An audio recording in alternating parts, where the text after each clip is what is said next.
আসসালামু আলাইকুম, শুভ সকাল সবাইকে। আপনারা যারা আমার মতো গরিব আছেন, এই ধরেন যাদের ঘুরতে যাওয়ার মতো টাকা নাই কিন্তু সময় আছে, আবার সময় নাই কিন্তু টাকা আছে, তারা একটা কাজ করতে পারেন। এই শীতের মধ্যে অ্যাটলিস্ট সকালবেলা ঘুমে থেকে উঠবেন।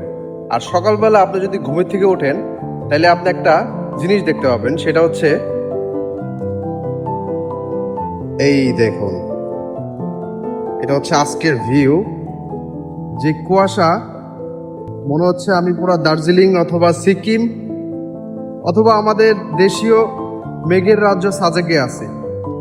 তো অল্প টাকায় ঘরে বসে, অল্প টাকায় না, ফ্রিতেই বলতে পারেন, ফ্রিতে যদি আপনি সাজেক, দার্জিলিং অথবা সিকিমের ভিউ নিতে চান, ফিল নিতে চান, তাহলে আপনাকে কষ্ট করে সকালবেলা ঘুমে থেকে উঠতে হবে। আর সকালবেলা ঘুমে থেকে উঠলেই আপনি এই ভিউটা পাবেন, এই ফিলটা পাবেন।